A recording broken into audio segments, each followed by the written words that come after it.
नमस्कार दोस्तों, welcome back to our channel money solution. Finally RBI, Indian bank association और बैंकों की तरफ, साथ में फाइनेंशियल इंस्टीट्यूट की तरफ से नोटिफिकेशन आ चुके हैं कि मार्च 2021 से जितने भी लोन हैं जो ईएमआई या एनपीए की तरफ जा रहे हैं उनकी जो रिकवरी ऑप्शन है सरफेसी एक्ट 2002 के हिसाब से की जाएगी। और यदि आपका लोन एनपीए में गया हुआ है तो ऑलरेडी आपके पास भी शायद नोटिस आ चुका होगा कि सरफेसी एक्ट के हिसाब से आपके अगेंस्ट है जो कार्रवाई की जाएगी अगर आपका कोई लोन एनपीए में कन्वर्ट हुआ है। तो दोस्तों आज की इस वीडियो में हम एक एक पॉइंट बारीकी से क्लियर करेंगे कि एक्चुअली जो सरफेसी एक्ट 2002 है वो क्या है। अगर आपको नोटिस मिला है सरफेसी एक्ट 2002 के अंतर्गत तो उसमें आपको क्या करना है, और सरफेसी एक्ट का अगर आपको नोटिस भी मिला है तो उससे आपको निकलने के लिए क्या क्या करना चाहिए। सबसे पहले दोस्तों जो सरफेसी एक्ट है इसकी फुल फॉर्म है securitisation and reconstruction of financial asset and enforcement of security interest act 2020। इसको 2002 में बनाया गया था। सुप्रीम कोर्ट ने 2003 में फैसला दिया था कि जो सरफेसी एक्ट है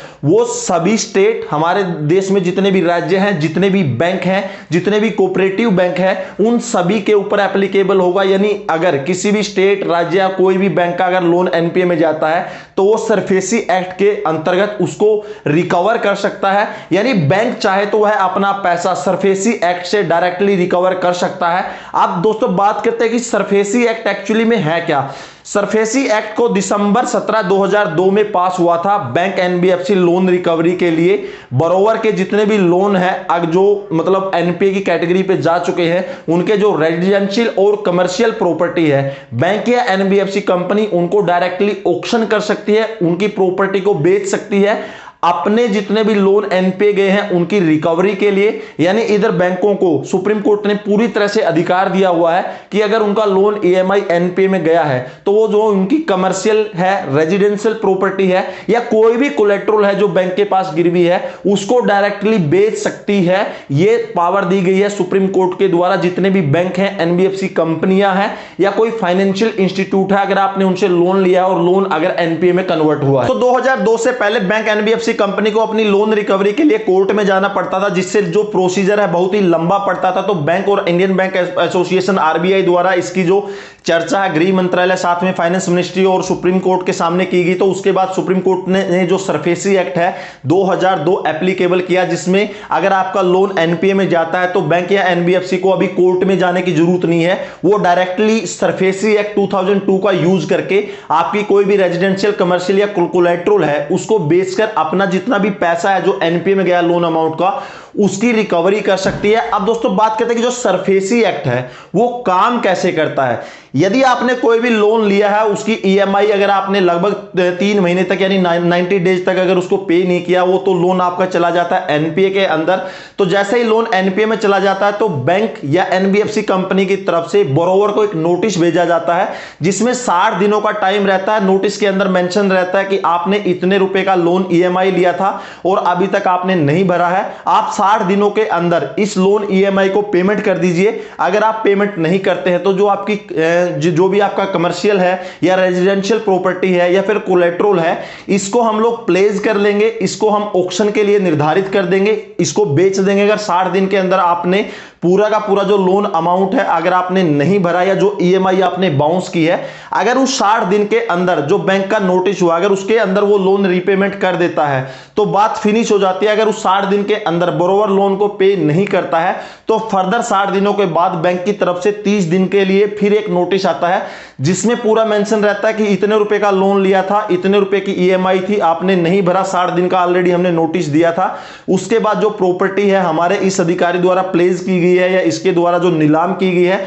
उसमें आपकी जो भी प्रॉपर्टी रहेगी, आपका कमर्शियल है या रेजिडेंशियल है, जो कोलेटरल है, आप कहां पर ऑक्शन की जाएगी यानी उसकी नीलामी कहां की जाएगी उसमें पूरा मेंशन रहता है। और जो ऑक्शन की अमाउंट है वो भी उसमें डायरेक्टली क्लियर रहती है कि जो आपकी प्रॉपर्टी है 50 लाख रुपए का अगर मान के चलिए कोई रेजिडेंशियल प्लॉट है या मकान है तो उसकी जो ऑक्शन का इतने रुपए हमने निर्धारित किया है, उसमें डेट, टाइम, वेन्यू सब कुछ रहता है। तो उस तारीख पर यानी उसमें भी 30 दिन का टाइम रहता है। अगर बोरोवर चाहे तो उस 30 दिन के अंदर भी अगर लोन ईएमआई पेमेंट कर देता है तो जो वो ऑक्शन है नहीं होता। लेकिन अगर उस 30 दिन के अंदर भी बोरोवर अपने लोन ईएमआई को पे नहीं करता है, तो दिए गए टाइम पर और जगह पर बैंक या एनबीएफसी कंपनी या फिर दूसरे जो बैंक हैं हमारे, जो मतलब गांव देहात में जो दूसरे रहते हैं, वो बैंक उस प्रॉपर्टी को ऑक्शन कर देते हैं, बेच देते हैं। अगर ऑक्शन किए गए अमाउंट आपके लोन से कम है तो जो बचा हुआ अमाउंट है बैंक उसको फिर से रिकवर करता है, या फिर अगर ज्यादा अमाउंट का जो ऑक्शन हुआ है तो जो बचा हुआ अमाउंट है बैंक आपको वापस दे देता है।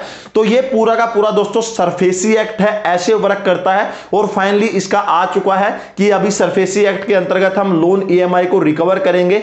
और जो दोस्तों सबसे बड़ी इसमें प्रॉब्लम क्या है या आप लोगों के लिए बेनिफिट्स क्या है, अगर कोई भी बैंक या एनबीएफसी कंपनी आपको लेटर भेजती है कि हम सरफेसी एक्ट के अंतर्गत आपसे लोन रिकवर करेंगे, सबसे पहले अगर आपका कोई भी अनसिक्योर्ड लोन है उसके ऊपर सरफेसी एक्ट काम नहीं करता। यदि आपका किसी भी बैंक या एनबीएफसी कंपनी से आपको लेटर मिला है या लीगल नोटिस मिला है जिसमें सरफेसी एक्ट मेंशन है, अगर आपका लोन अनसिक्योर्ड है, अनसिक्योर्ड लोन का मतलब आपका कोई क्रेडिट कार्ड का आउटस्टैंडिंग है, आपका पर्सनल लोन है, या लोन प्रोवाइडर एप्लीकेशन से आपका कोई लोन है, मुद्रा लोन है, एमएसएमई लोन है, एजुकेशन लोन है, यानी ऐसा लोन जिसमें आपने कोई भी प्रॉपर्टी बैंक को गिरवी नहीं रखी, अगर उस केस में भी बैंक आपको नोटिस देता सरफेसी एक्ट का, तो सरफेसी एक्ट अनसिक्योर्ड लोन पर एप्लीकेबल नहीं होता। तो जो बैंक या एनबीएफसी कंपनी, मेरे को बहुत सारे लोगों ने नोटिस भेजे थे कि मेरा ये इतने रुपए का पर्सनल लोन है, सरफेसी एक्ट के लिए मेरे को लेटर भेजा है, सरफेसी एक्ट अनसिक्योर्ड लोन पर कभी भी एप्लीकेबल नहीं होता। अगर ऐसा लेटर आपको मिलता है तो जवाब दे दीजिए कि ठीक है, आप सरफेसी एक्ट के अंतर्गत जो करना कर लीजिए। अगर आपका कोई एग्रीकल्चर लोन है, यानी खेत में अगर आपका कोई लोन लिया है, तो उसके ऊपर भी सरफेसी एक्ट एप्लीकेबल नहीं होता। सुप्रीम कोर्ट ने इसका भी ऑर्डर निकाल रखा है, अनसिक्योर्ड लोन पर भी इसका कोई भी जो सरफेसी एक्ट है वो एप्लीकेबल नहीं होता। सरफेसी एक्ट सिर्फ सिक्योर लोन पर एप्लीकेबल होता, जैसे कि आपका होम लोन है, आपका व्हीकल लोन है, आपका कोई गोल्ड लोन है, या कोई ऐसा लोन जो आपने बैंक से लिया और बैंक से लोन लेते वक्त आपने कुछ जो प्रॉपर्टी है या जो कोलेट्रल है अगर बैंक के पास गिरवी रखा है, उसी केस में, सिर्फ उसी केस में आपके ऊपर सरफेसी एक्ट एप्लीकेबल होगा और सरफेसी एक्ट इस तरह से काम करेगा। लेकिन इसमें भी एक प्रोविजन बनाया गया, अगर आपका कोई अनसिक्योर्ड लोन है, अगर आप उसको एनपीए में जाता, अगर आप उसको डिफॉल्ट करते हैं, तो इसके लिए भी सुप्रीम कोर्ट और केंद्र सरकार द्वारा नियम बनाया गया है कि अगर कोई अनसिक्योर्ड लोन एनपीए में जाता, उसकी रिकवरी के लिए इंसॉल्वेंसी एंड बैंक्रप्सी कोड 2016 के तहत लोन रिकवरी की जाएगी। यानी प्रॉब्लम इधर भी है, अगर आपका अनसिक्योर्ड लोन है उसमें भी आपके ऊपर एक लॉ एप्लीकेबल है, insolvency and bankruptcy code 2016। Next video में मैं उस लॉ को भी पूरा कवर कर दूंगा, उससे बचने के लिए क्या क्या करना चाहिए हमें, अगर ऐसा कोई भी लीगल नोटिस मिलता है तो उसमें हमें क्या करना चाहिए। लेकिन finally SARFAESI act unsecured loan के ऊपर एप्लीकेबल नहीं हो। दोस्तों साथ में यहां पर मैं एक जरूरी अनाउंसमेंट करने जा रहा हूं, यदि आप यंगस्टर हैं, आपकी उम्र 25 साल तक है और आप शेयर मार्केट में इंटरेस्टेड हैं, स्टॉक मार्केट में इंटरेस्टेड और स्टॉक मार्केट सीखना चाहते हैं, तो 5 पैसा यंगस्टर अकाउंट बहुत ही बढ़िया फीचर आप लोगों के लिए लेकर आया है। दोस्तों जैसा कि आप लोग जानते हैं कि लॉकडाउन के बाद जो शेयर मार्केट है डेली हाई के ऊपर हाई बनाते हुए जा रहा है। अगर आप भी शेयर मार्केट में इन्वेस्ट करना चाहते हो और यदि आपकी जो एज है 25 साल से कम है और अगर आप इन्वेस्टमेंट करने की अभी सोच रहे हैं और शेयर बाजार में निवेश के जो इन्वेस्टिंग के जो कॉन्सेप्ट अगर आप सीखना चाहते हैं और अगर आप इन सभी सवालों का जवाब अगर हाँ है तो ये वीडियो पूरा देखें, यहां पर आपके पूरी नॉलेजफुल जो बातें हैं होने वाली है। आजकल के यंगस्टर को शेयर मार्केट में काफी रुचि रहती है, लेकिन उनको पूरी डिटेल अच्छे से एक ही जगह पर मिलना मुश्किल होता है। इसके लिए 5 पैसा लाया है यंगस्टर के लिए 2 बहुत ही यूजफुल इनिशिएटिव। आपको शेयर मार्केट में निवेश करने के लिए एक डीमेट अकाउंट की आवश्यकता होती है। डीमेट अकाउंट में बहुत तरीके के चार्जेस लगते हैं। कोई पहली बार इन्वेस्ट करने जाता है तो इतने सारे चार्जेस देखता है तो वह इन्वेस्ट करने के डिसीजन को होल्ड पर डाल देता है। लेकिन 5 पैसा लाया है स्टूडेंट और यंग लोगों के लिए एक स्पेशल ऑफर। यदि आपकी एज 25 साल से कम है और आप निवेश करने के बारे में सोच रहे हैं तो यह ऑफर ओनली आप लोगों के लिए ही है। दोस्तों यदि आप 5 पैसा में यंगस्टर डीमेट अकाउंट ओपन करते हैं तो आपको कुछ स्पेशल बेनिफिट्स इधर से मिलते हैं। सबसे पहले इधर नो अकाउंट ओपनिंग चार्जेस है, यानी अगर आप डीमेट अकाउंट ओपन करते हैं तो आपको 1 रुपया भी देने की जरूरत नहीं है।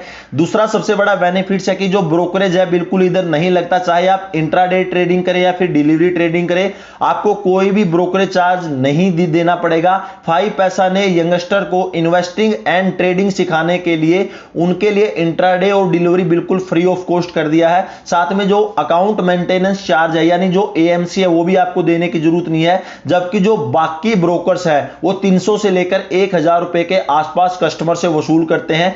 डिलीवरी ट्रेड में जो सेल करते समय हमें जो सीडीएसएल को डीपी चार्ज चुकाने पड़ते हैं, ब्रोकिंग इंडस्ट्री में सबसे कम डीपी चार्ज 5 पैसा के ही है, आपको सिर्फ 5 रुपए चुकाने होंगे। लेकिन जो दूसरे ब्रोकर हैं वहां पर 15 रुपए तक इस चीज के लिए वसूले जाते हैं कस्टमर से। डायरेक्ट म्यूचुअल फंड में निवेश करने के लिए ना प्लेटफॉर्म फी की देने की आपको जरूरत नहीं है और ना ही कोई कमीशन आपको देने की जरूरत है, आप डायरेक्टली म्यूचुअल फंड में इन्वेस्ट कर सकते हैं। शेयर बाजार से जुड़ी हुई इधर 5 पैसा ने एक लर्निंग ऐप है वो भी डेवलप की है। यहां आप 1 कॉन्सेप्ट इन 1 मिनट यानी हर एक कोर्स को आपने 1 मिनट में बिल्कुल आसान शब्दों में एक्सप्लेन किया है। एंड्रॉयड यूजर हैं इस एप्लीकेशन को डायरेक्टली प्ले स्टोर से डाउनलोड कर सकते हैं। आईफोन यूजर डायरेक्टली जो वेबसाइट है school.5paisa.com पर जाकर इसका फायदा उठा सकते हैं और जहां चाहे जब चाहे वहीं से स्टॉक मार्केट सीखना शुरू कर सकते हैं। तो दोस्तों आज ही 5 पैसा के साथ अपना पहला फ्री डीमैट अकाउंट ओपन करें and start investing for free.